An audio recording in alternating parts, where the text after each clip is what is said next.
इस वक्त सबका दिल घबराता है। कहीं किसी को सुकून, इत्मीनान, चैन नजर नहीं आता।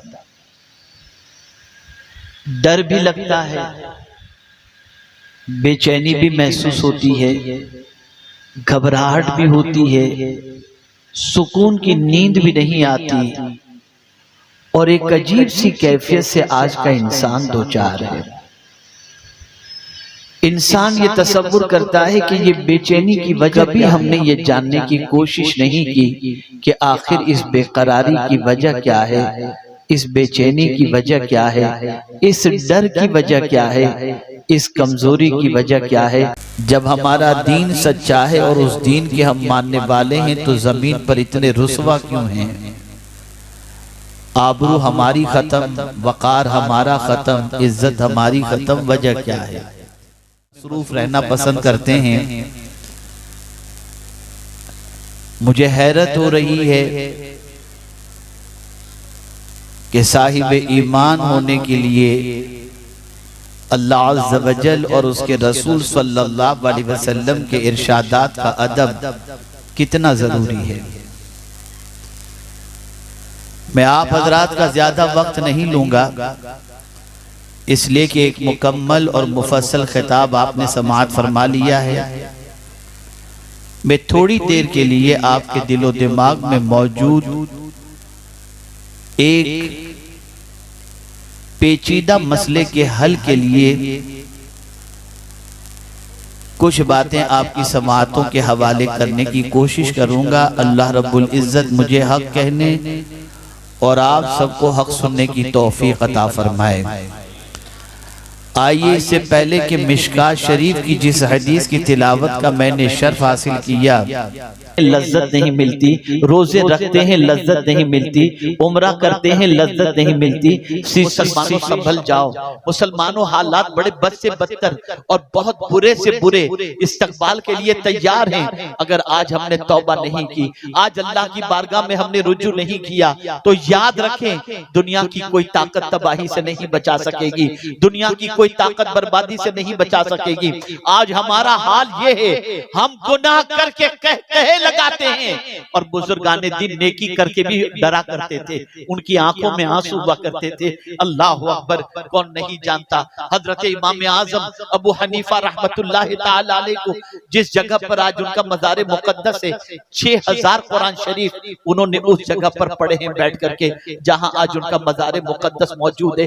40 साल तक खड़े रहकर इशा के वुज़ू से उन्होंने फज्र की नमाज अदा की है। ये है इमाम आजम अबू हनीफा रहमतुल्लाह ताला अलैह। लेकिन आप जानते हैं, एक मर्तबा मस्जिद में नमाज के अंदर मौजूद थे, इमाम ने मस्जिद में नमाज पढ़ाते पढ़ाते जब इस सूरह मुबारका की तिलावत की, इज़ा ज़ुल्ज़िलतिल अर्दु ज़िलज़ालहा व अख़रजतिल अर्दु अथक़ालहा व क़ालल इंसानु मा लहा यौमइज़िन तुहद्दिसु अख़बारहा। हज़रत इमाम आज़म की आंखों से आंसुओं की झड़ी, आंसुओं की लड़ी, आंसुओं का सैलाब जारी हो गया।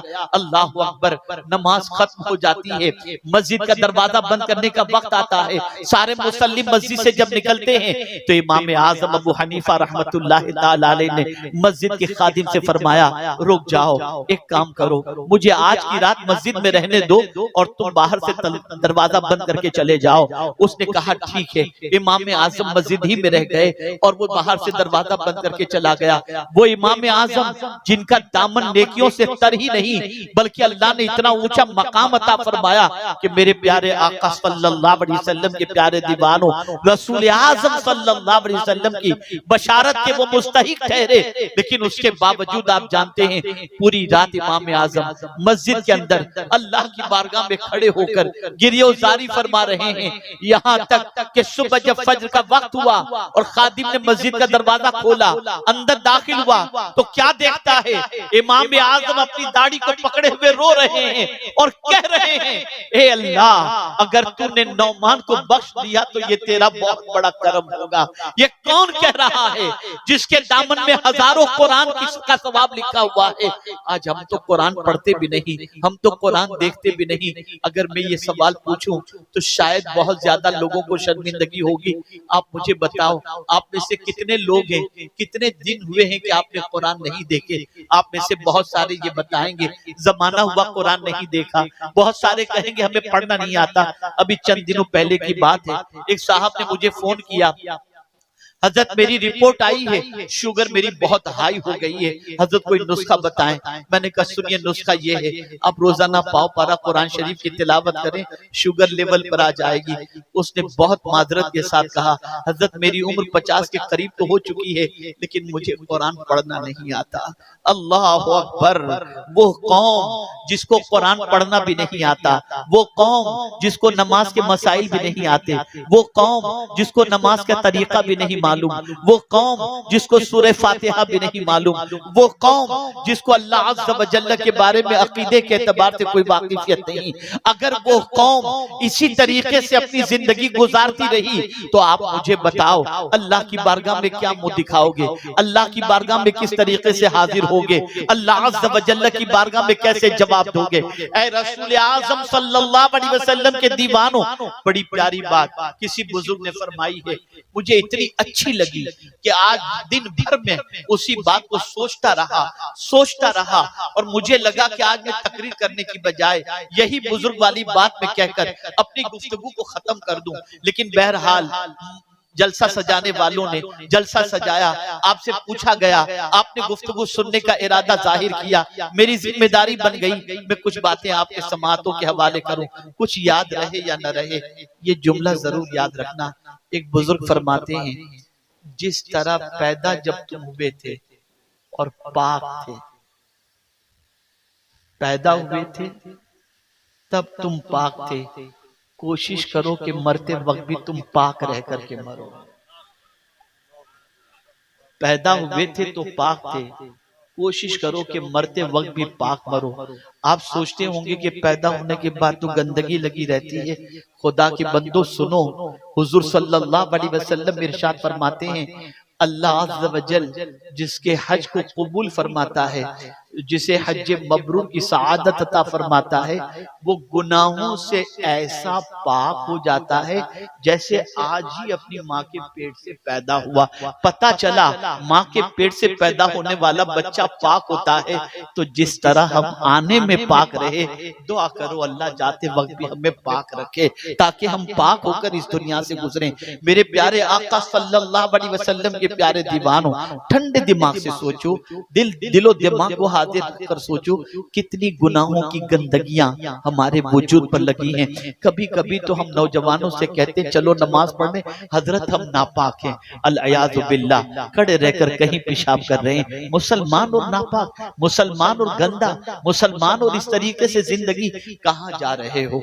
आप जरा सोचो, ये झारखंड के इलाके के अंदर बहुत सारे कारोबारी लोग हैं, बहुत सारे पढ़े लिखे लोग भी हैं, लेकिन इतने नौजवान यहाँ पर इतने नौजवान, आपको बहुत सारे नौजवान ऐसे मिलेंगे जिनको कुछ भी नहीं आता, बस उठते हैं, बैठते हैं, खाते हैं, चलते हैं, जिंदगी गुजार रहे हैं। खुदा की कसम, तुम मुसलमान हो, बहुत कीमती हो, अपना मकाम समझो, अपना मर्तबा समझो, कुछ सीख लो, दीन सीख लो, अल्लाह के रसूल की मोहब्बत सीख लो। जानते हो आप, मैं बहुत जिम्मेदारी से अर्ज करता हूँ, उलमा बैठे हुए हैं, मेरी गलती होगी तो मेरी इस्लाह फरमाएंगे। दारुल उलूम कायम करना ये फर्ज़े किफाया है, लेकिन मकातिब कायम करना ये फर्ज़े ऐन है।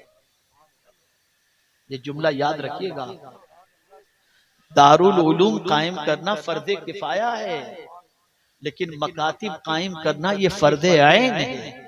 इसलिए कि दारुल उलूम के अंदर एक आलिम बनेगा और आलिम बनना फर्ज किफाया है, लेकिन मकतब के अंदर पहुंचकर जरूरियात जितना इल्म हासिल करना ये फर्ज है। आज हमने मकातिब पर तवज्जो नहीं दी।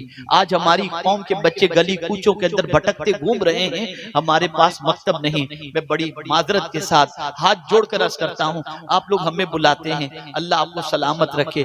आप हजरत सैयद साहब किबला को बुलाते हैं, अल्लाह आपको सलामत रखे। शौरा को बुलाते हैं, अल्लाह आपको सलामत रखे। महफिल सजाते हैं, अल्लाह आपको सलामत रखे।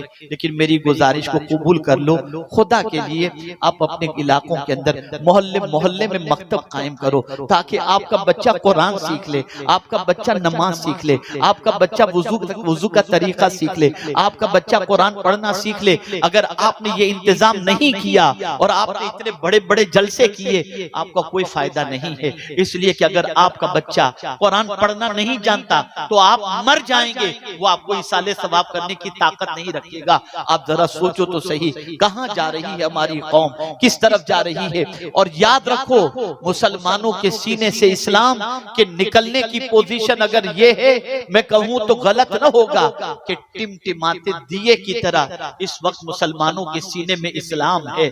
बहुत सारी गैर इस्लामी जो है आदतें और रस्म और रिवाज हमारे मुआशरे में दाखिल हो चुकी हैं, और हमारे मुसलमान को इसके बारे में कोई इल्म भी नहीं है। मुसलमानों, होश के नाखून लो, इस्लाम की तरफ आओ, इल्म की तरफ आओ। गली गली और कूचे कूचे के अंदर मकातिब कायम करो। अपने बच्चों को कुरान सिखाओ, अपने बच्चों को मसाइल सिखाओ, अपने बच्चों को उर्दू सिखाओ। जितना इल्म हासिल करना फर्ज है वो इल्म सिखाओ, ताकि तुम्हारे बच्चे की नमाज दुरुस्त हो, ताकि तुम्हारे बच्चे का कुरान दुरुस्त हो, ताकि तुम्हारा बच्चा इल्म दीन से आरास्ता हो जाए। अगर इस पर तुमने तवज्जो नहीं दी तो याद रखना, मैंने एक वाकया सुना था, बड़ा अजीब वाकया है। एक बुजुर्ग थे जिनको अल्लाह ने बुजुर्गी भी अता फरमाई थी और माल भी बेपनाह अता फरमाया था, लेकिन औलाद की पोजीशन ऐसी थी कि माल की मोहब्बत उनके दिल में बेपनाह थी। बाप से भी मोहब्बत करते थे, लेकिन माल से बाप से ज्यादा मोहब्बत करते थे। अल्लाह अकबर। बाप ने सोचा और देखा कि जरा दुनिया वालों के सामने दुनिया की मोहब्बत को जो है वो आश्कार करके बता दूं कि दुनिया के लोग माल से कितनी मोहब्बत करते हैं और आज का माहौल कितना खराब हो चुका है। ये बताने के लिए जब उस बुजुर्ग को ये महसूस हुआ कि अब मेरी जिंदगी ज्यादा नहीं है, तो उन्होंने वसीयतनामा लिखा और वसीयतनामे में ऊपर लिख दिया कि जब मैं इस दुनिया से चला जाऊं और मेरे जनाजे को जब रखा जाए तो सबसे पहले नमाज जनाजा से पहले इस पर्चे को, इस लिफाफे को खोला जाए और पढ़ करके सुनाया जाए। क्योंकि बुजुर्ग के पास माल बहुत था, बेपनाह माल था, सब जानते थे कि इनके पास दौलत की कोई कमी नहीं। लेकिन जब जनाजा रखा गया, इमाम साहब भी मौजूद थे, तो बेटा दौड़ता हुआ आया। बड़े बेटे ने कहा, इमाम साहब रुक जाइए, मेरे अब्बा का वसीयतनामा मौजूद है, अब्बा ने वसीयतनामा दिया था, इसको पढ़ करके सुना दीजिए। इसमें लिखा, मेरे वालिद साहब ने वसीयतनामे के सिलसिले में एनवलप पर लिखा था, लिफाफे पर, कि जब मैं मर जाऊं और मेरा जनाजा रखा जाए तो जनाजा पढ़ने से पहले इस वसीयतनामे को पढ़ा जाए। इमाम साहब ने खोला, उसमें वसीयत लिखी हुई थी, जिस शख्स को मेरी दौलत चाहिए वो मेरी नमाज जनाजा न पढ़े,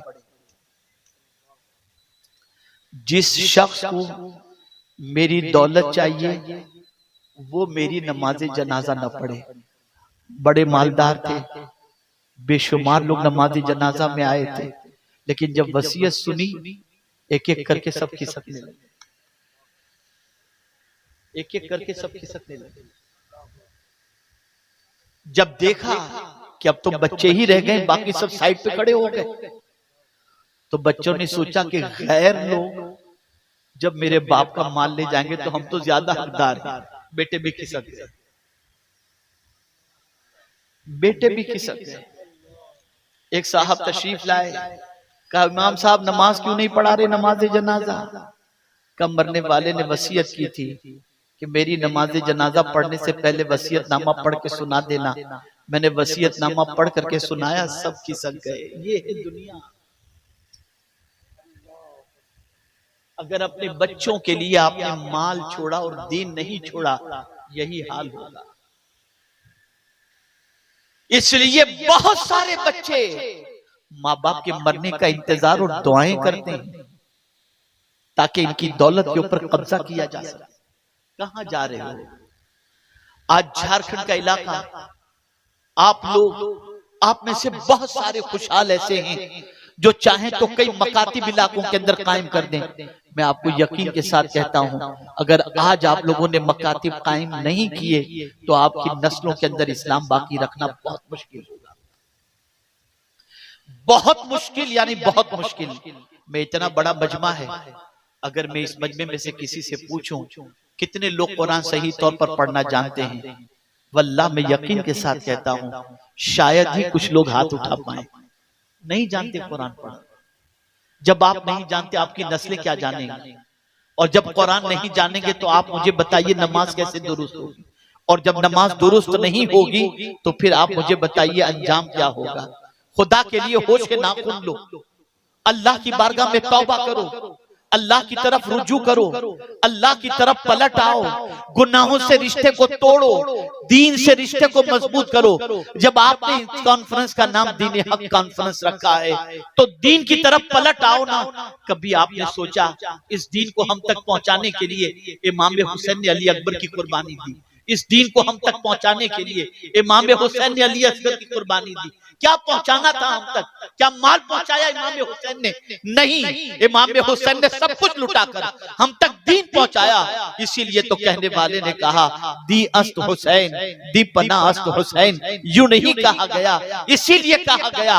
अगर आज ताजदारे करबला ने जान न दी होती तो इस्लाम का हसीन चेहरा हमारे सामने न होता। मैं पूछना चाहता हूं, इमाम के नाम पर खिचड़े की नियाज गाने वालों, इमाम के नाम पर जलसे मुनाकिद करने वालों, इमाम की कुर्बानी दीन के लिए थी, तुमने दीन के लिए क्या किया है मुझे बताओ? क्या किया तुमने दीन के लिए? न टाइम दे रहे हो, न आराम दे रहे हो, कुछ भी तो नहीं कर रहे। यही दीन है जिसके बारे में कब्र में सवाल पूछा जाएगा, मर रब्बो का मा दीनों का। है तैयारी उसकी तुम्हारे लिए? है कोशिश उसके सिलसिले में? होश के नाखून लो, बेदार हो जाओ, जाग जाओ, कदम बढ़ाओ इस तरफ। आज अगर कोई बेदार होकर के इस रास्ते में कदम बढ़ाया, हो सकता है उसको देखकर औरों के कदम भी बढ़ जाएं और फिर माहौल ऐसा हो जाए हमारी कौम का कोई बच्चा कारी कुरान होने से महरूम न रहे, हर बच्चा कुरान पढ़े। अरे जरा सोचो तो सही, ये कुरान ही तो है, कुरान ही तो है जिसके बारे में हुजूर ने फरमाया अस्सियाम वल कुरान यशफ़िआन यौमल क़ियामा, कुरान शफाअत कराएगा। आप जरा सोचो, ऐ रसूल आज़म सल्लल्लाहु अलैहि वसल्लम के दीवानों, तो आज मेरा पैगाम आपकी समाअतों के हवाले बस यही है, आज से तौबा कर लो, किए हुए गुनाहों से सच्चे दिल से तौबा कर लो। याद रखो, आज तौबा कर लो, अल्लाह ने मौका दे दिया है, अल्लाह तौफीक भी अता फरमाए। आज तौबा का मौका है, फिर तौबा का मौका नहीं मिलेगा। अल्लाह की बारगाह में सच्चे दिल से तौबा करके